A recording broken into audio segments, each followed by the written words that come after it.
할렐루야. 우리 대입제일교회 성도 여러분, 연일 되어지는 코로나19 소식 때문에 여러분들의 마음이 안 좋을 줄로 압니다. 그러나 하나님께서 이 위기를 함께 하고 계시고 우리가 믿음으로 기도하고 있기 때문에 얼마든지 극복하게 되어질 줄로 믿습니다. 여러분 희망을 잃지 마시고 힘내시고 그렇게 해서 우리 함께 기도하면서 이 어려움을 잘 타개해 나갈 수 있기를 축복합니다. 오늘 우리에게 주신 하나님의 말씀은 민수기 10장 11절에서 36절 말씀입니다. 민수기 10장 11절에서 36절 말씀입니다. 이스라엘 백성들은 애굽에서 나와서 약 3개월 만에 시내산 아래에 있는 광야에 도착했습니다. 거기서 야영을 하기 시작해서 1년이 넘는 시간이 흘렀습니다. 그 시간 동안 이스라엘 백성들은 하나님의 거룩한 백성이 되는 준비 작업을 가졌습니다. 하나님 나라의 백성에 걸맞는 거룩한 법, 율법이죠. 그 율법을 이스라엘 백성들은 받았습니다. 그리고 이스라엘 백성들은 레위기의 말씀을 통해서 하나님이 기대하시는 백성은 예배하는 백성이었죠. 그래서 예배하는 법을 이스라엘 백성들은 또한 배웠습니다. 그리고 그들은 가나안을 향해서 가는 군대가 되어야 했습니다. 그렇기 때문에 군대로서의 편제, 그것을 위해서 민수기 처음 시작할 때부터 그들은 병적 조사를 했습니다. 그리고 군대라고 하는 것은 진을 이루어서 싸우는 존재들이기 때문에 이 행군을 할 때의 진영의 형태는 어때야 하는가, 그리고 정주해서 주둔하게 되어질 때 진영의 형태는 어떠해야 하는가, 이것에 대한 훈련도 하나님께서 다 시켜주셨습니다.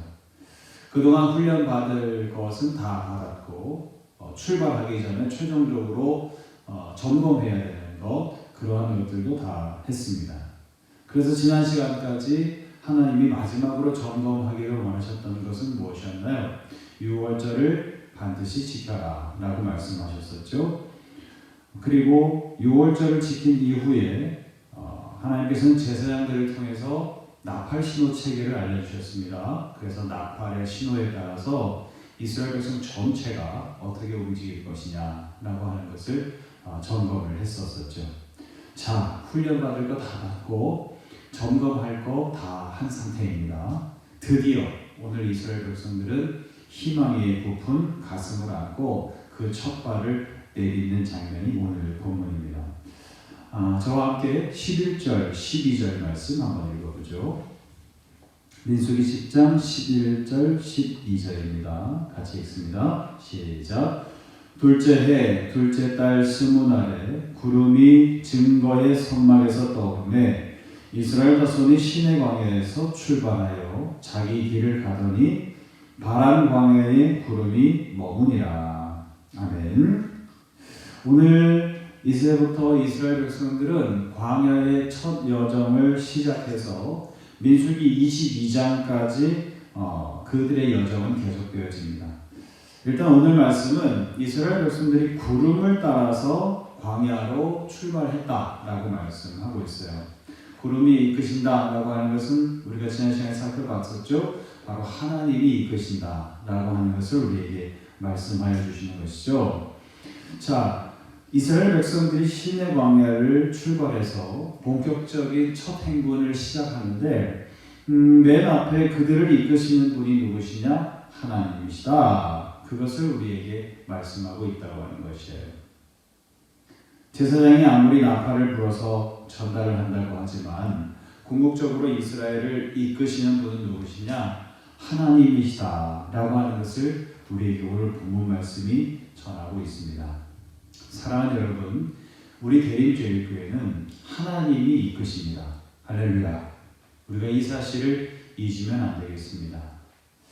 목사가 교회를 이끄는 것 같고 또 교회에서 열심히 봉사하는 분들이 교회를 이끄는 것 같고 때로는 교회에서 목소리 큰 사람이 교회를 이끄는 것 같지만 궁극적으로 교회는 하나님이 이끄신다고 하는 점입니다. 우리가 이 사실을 놓치지 말아야 될 줄 믿습니다. 자, 지금 이스라엘 백성들은 처음 출애굽했을 때의 오합지졸이 이제는 더 이상 아닙니다.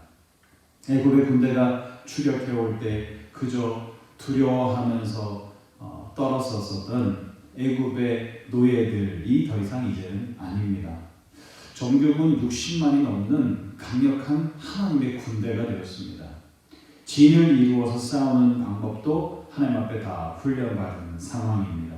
이제는 열방을 떨게 할 하나님의 군대가 첫 행군을 시작하는 감격을 우리에게 전하고 있는 장면이죠.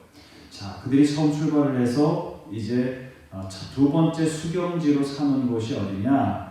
12절 말씀은 바란 광야였다. 그렇게 말씀하고 있습니다. 자, 그러면 구체적으로 그들이 그 바란 광야에 이를 때까지 어떠한 순서와 어떠한 절차를 거쳐서 그들이 행군을 하였는가? 이것을 전하고 있는 본문은 14절에서 28절 말씀입니다. 14절에서 먼저 16절 보면 유다 자손이 진의 길을 들고 선두에 나갑니다. 그리고 유다 진영에 속한 다른 지파 두 지파가 있죠. 그들은 이사갈과 스불론 지파들이죠. 그래서 이 사람들이 유다 진영에 속해서 제일 먼저 선두에 나갑니다. 그리고 그 다음 지파가 뒤따르느냐? 그렇지 않습니다. 우리가 17절 말씀을 보면 민수기 4장에서 레위인들에게 이르신 대로 게르손 자손, 므라리 자손이 성막을 가지고 출발한다, 뒤따른다 그렇게 말씀하고 있어요. 고핫 자손들은 성물들을 직접 어깨에 메고 옮기는 사람들이기 때문에 나중에 진을 칠 때에 게르손 자손과 므라리 자손들이 성막을 미리 다 세워 놓아야 성막이 먼저 위치를 잡아야 그 다음에 고핫 자손들이 성물들을 제자리에 놓을 수 있는 것이죠. 그래서 이렇게 게르손 자손과 므라리 자손이 유다 자손이 먼저 가고 난 다음에 그 뒤를 따르게 되었다고 오늘 본문이 말씀하고 있어요. 자, 그리고 18절에서 20절 말씀을 보면 그 다음으로 따르는 진영이 르우벤 지파입니다. 그래서 르우벤 진영에 속한 부대가 나가는데 여기에 속한 부대는 시므온 지파, 갓 지파가 여기에 소속되어 있죠. 그래서 그들이 뒤따라갑니다. 그리고 그 다음에 21절 말씀에 보면 누가 따라가나요? 네, 르우벤 진영을 뒤따라서 고핫 자손이 나아갔다. 그렇게 말씀하고 있어요. 21절이 설명하죠. 고핫 자손이 이르기 전에 게르손과 므라리 자손이 성막을 세웠다고 말씀하고 있습니다. 고핫 자손이 나아가는 위치는 행군의 전체를 놓고 보면 제일 한가운데 놓이게 되어집니다. 성막의 성물이 행군의 대열의 한가운데를 위치해야 한다고 했었던 하나님의 말씀을 그대로 이스라엘 백성들이 따르고 있다고 하는 것을 우리에게 말씀하고 있어요.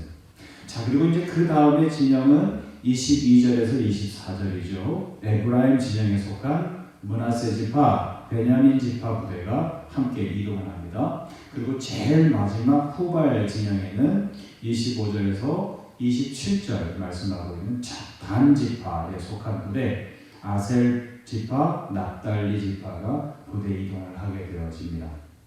자, 이것을 27절까지 쭉 설명하고 있어요.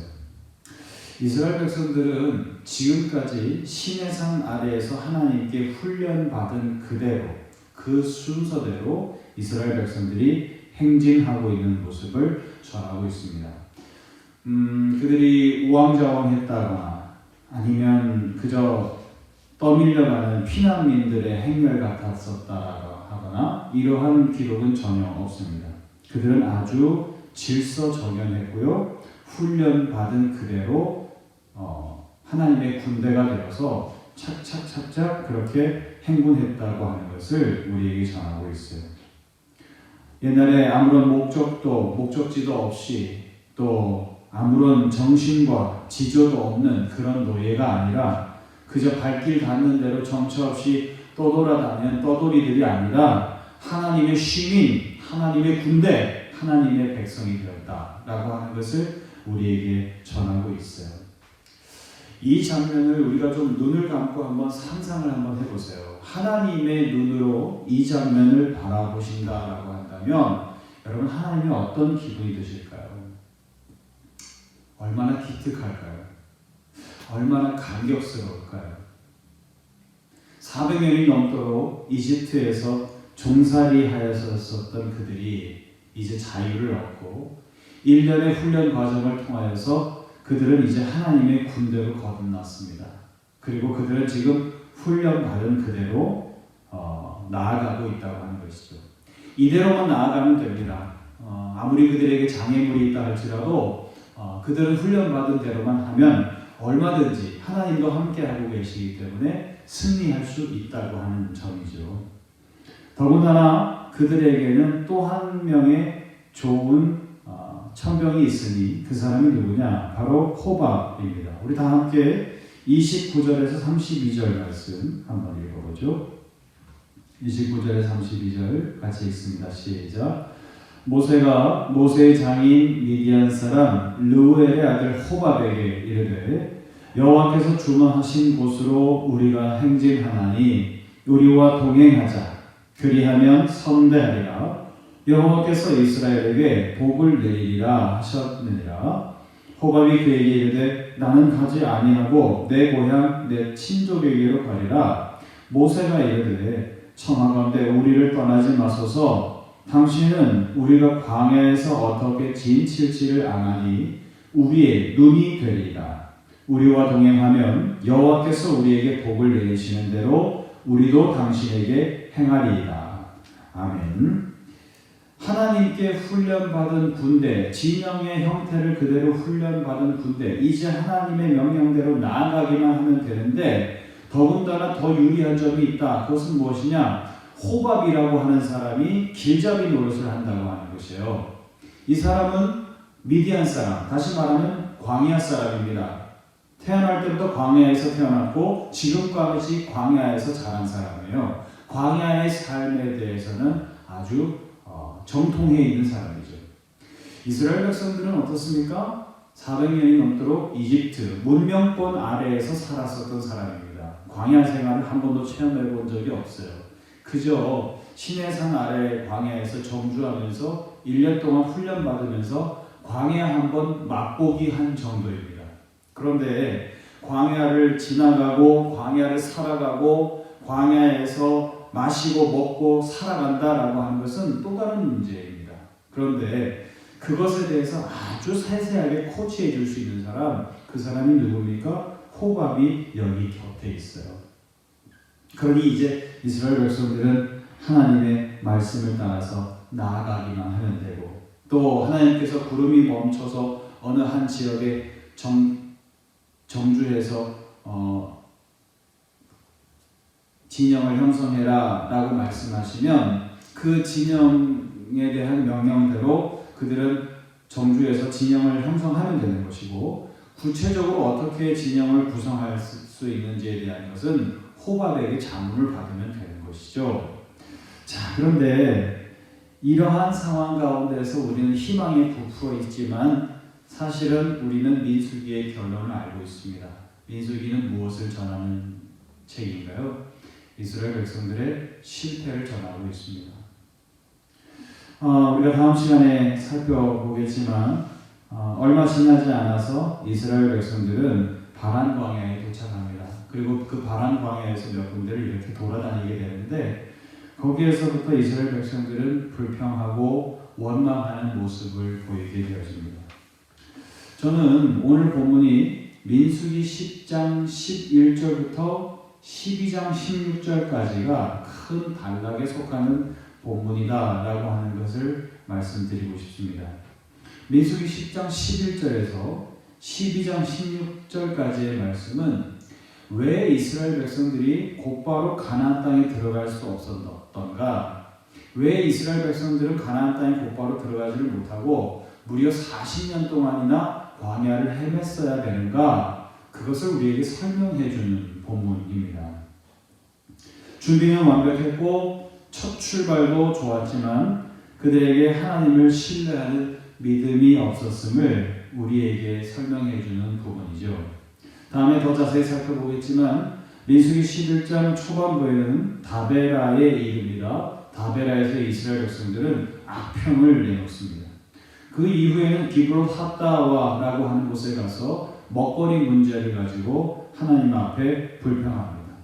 또 하나님이 세우신 지도자 모세죠. 하나님이 세우신 지도자 모세에게까지 비방을 늘어놓습니다. 그것도 다른 사람도 아닌 모세의 형제요 누이인 미리암과 아론이 주동을 하여서 그 일들을 벌이게 되어집니다. 이스라엘의 실패를 말씀하고 있는 것이죠.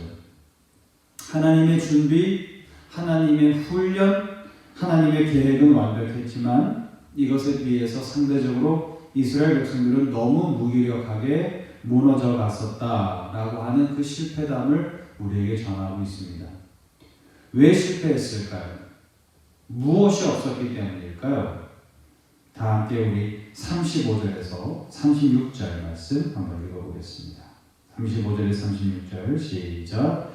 괴가 떠날 때에는 모세가 말하되 여호와여 일어나사 주의 대적들을 흩으시고 주를 미워하는 자가 주 앞에서 도망하게 하소서 하였고 괴가 쉴 때에는 말하되 여호와여 이스라엘 종족들에게로 돌아오소서 하였더라. 아멘. 우리가 방금 읽은 본문은 이스라엘 백성들이 이제 이동을 시작하고 이동을 멈출 때 모세가 어떻게 선포하라고 했었던 하나님이 일러주신 내용입니다. 일종의 기도문이기도 한데요. 이것은 무엇입니까? 먼저 35절에 괴가 떠날 때 모세가 기도를 합니다. 하나님 일어나셔서 대적과 싸우시고 그들을 도망치게 하소서. 다시 말하면 그들이 행군을 시작할 때에 우리의 가장 앞서서 누가 계시냐? 하나님이 계시다라고 하는 것을 백성들이 알게 하라고 하는 것이에요. 그리고 진영이 이제 멈추게 되어질 때 36절에 괴가 멈추게 되어질 때는 하나님 돌아오소서. 그래서 우리 진영 한가운데 계시고 우리를 지켜주소서라고 백성들에게 선포하라고 하는 것입니다. 이스라엘 백성들이 왜 실패했느냐? 바로 이 믿음이 없었기 때문이라고 하는 점이죠. 하나님이 우리의 앞서 계시고 우리보다 먼저 앞서 가셔서 함께 싸우시는 하나님이시다. 그리고 우리가 정지해 있을 때는 그 가운데 하나님이 함께 계시고 하나님이 우리와 함께 살아가고 계시다. 이것을 잊지 말라고 하는 점입니다. 여러분, 이스라엘 백성들은 실전 경험이 지금 전혀 없습니다. 훈련만 되어진 상황입니다. 다시 말하면 두려움에 떨 수도 있습니다. 그런데 실전 경험이 없는 부대에게 가장 사기를 높여줄 수 있는 방법은 뭘까요? 가령 이런 것이죠. 야, 우리 부대에 어떤 장군님이 지휘관으로 오신대. 근데 그분은 있잖아, 지금까지 싸워서 진 적이 없대. 너 얘기 들었냐? 지난번에 어떤 부대 알지? 그 부대 그 실전 경험 전혀 없는 부대잖아. 근데 그 부대를 이끌고 장군님이 가셔서 승리하셨는데, 야, 사상자가 제로야, 제로.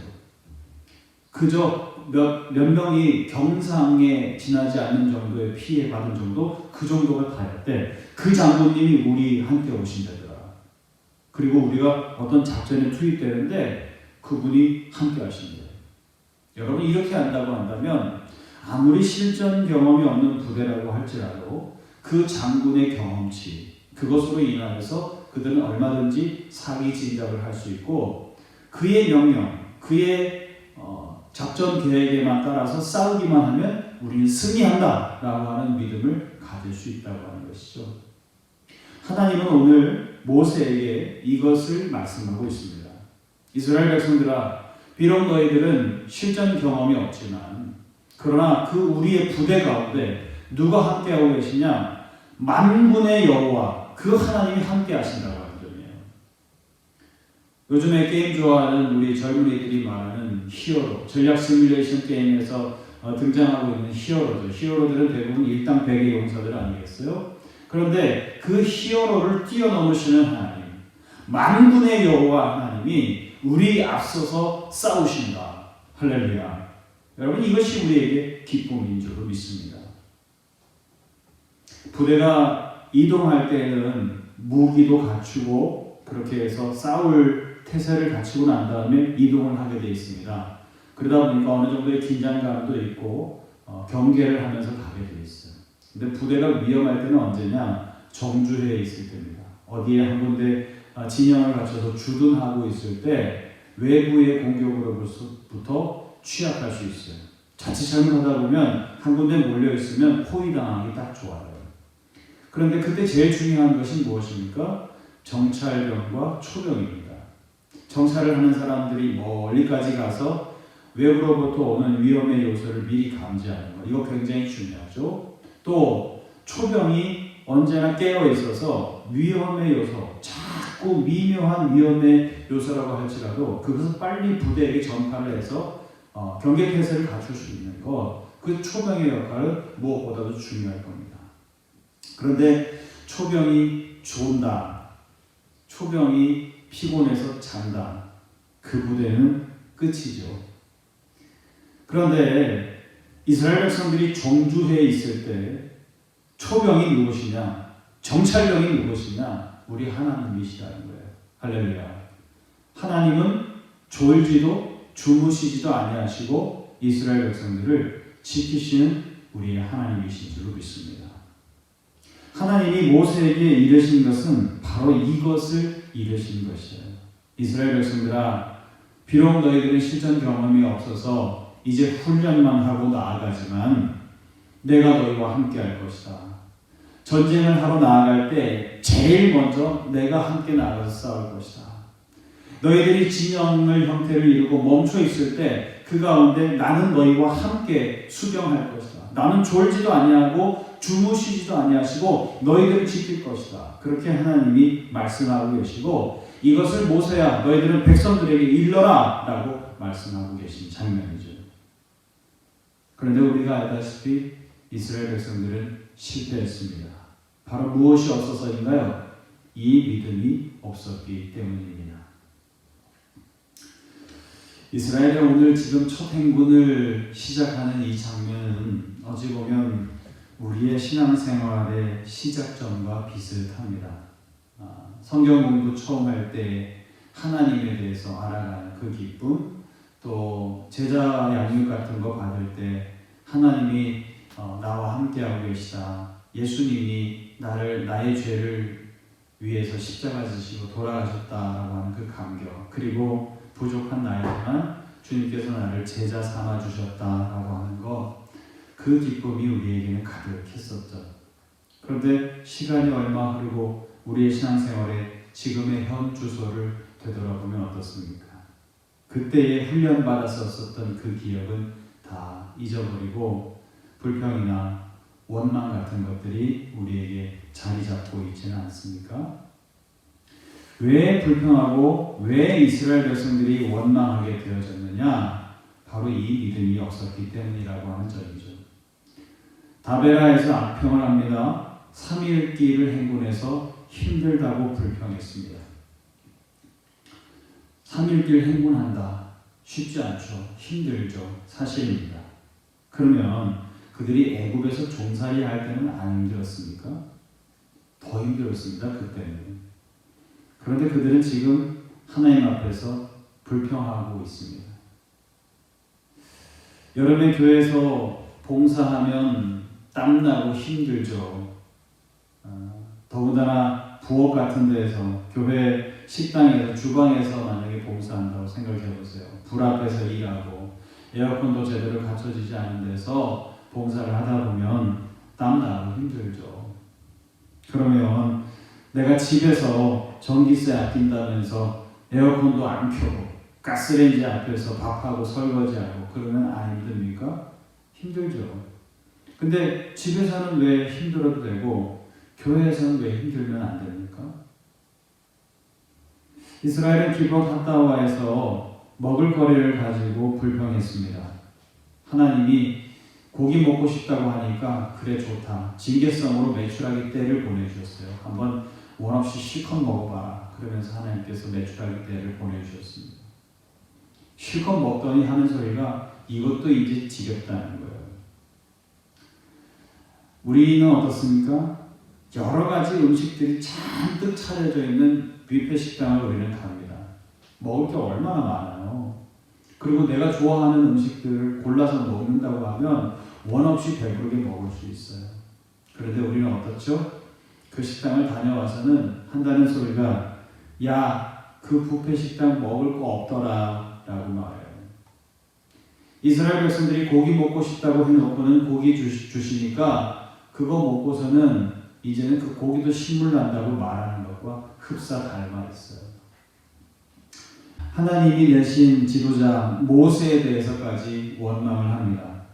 교회의 지도자들에 대해서 설교를 잘한다, 못한다, 설교가 길다, 짧다, 성품이 말이 너무 많다, 적다, 성격이 밝다, 어둡다 등등 한국교회의 지도자들에 대한 저마다의 지론을 가지고 목사는 어떠해야 한다라고 말을 하면서 그들의 마음에 들지 않으면 올바르지 않은 지도자인 것처럼 불평을 하기 시작합니다. 여러분, 이러한 모습들이 오늘 참 이스라엘 백성들과 닮아있다라고 하는 생각이 많이 듭니다. 왜 그들에게 불평이 있었고 왜 그들에게 사람을 향한 원망이 있었느냐? 그것의 원인은 믿음이 없어서이다. 구체적으로 어떤 믿음이냐? 하나님이 여기 함께하고 계시다. 우리가 신앙적인 싸움을 할 때에, 전쟁을 치를 때에 하나님이 함께 하고 계시며 앞서가서 싸우고 계시다라고 하는 그 믿음이 없었기 때문이라는 점이죠. 사랑하는 여러분, 보통 우리가 불평하는 자리가 어떤 자리입니까? 교회에서 회의할 때, 나 혼자 있을 때, 3, 4, 5 모여서 성도들끼리 서로 얘기할 때 우리는 자연스럽게 불평이라고 하는 것을 늘어놓습니다. 그러나 그 자리에 한 분 더 계신 분이 계세요. 누구신가요? 하나님이시죠. 하나님이 이 자리에 우리의 대화 가운데 함께하고 계시다. 우리의 회의 가운데 함께하고 계시다. 그러면 어떻게 불평하겠어요? 어떻게 상대한테 비난하겠어요? 어떻게 우리가 원망하겠습니까? 이 믿음이 있다고 한다면 얼마든지 우리는 하나님 앞에서 말하는 것이고 하나님이 앞서 싸우고 계시기 때문에 희망적인 얘기를 할 수 있는 것이죠. 그런데 우리는 바로 이 믿음을 놓치게 되어지면서 우리는 원망하고 불평하는 실패의 모습을 겪게 되어진다고 하는 것입니다. 사랑하는 여러분, 불안할 수 있습니다. 왜냐하면 실전 경험이 없기 때문이에요.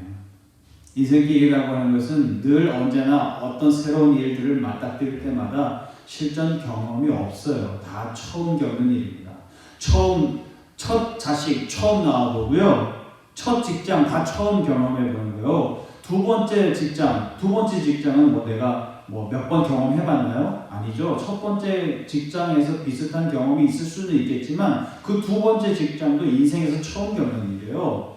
둘째 자식은 첫째 자식 경험해봤으니까 다 익숙한가요? 그렇지 않아요. 얘는 또 다른 인격체입니다. 인생에 있어서 모든 것은 다 처음 겪는 일이에요. 다시 말하면 실전 경험이 없다는 얘기예요. 불안할 수 있습니다.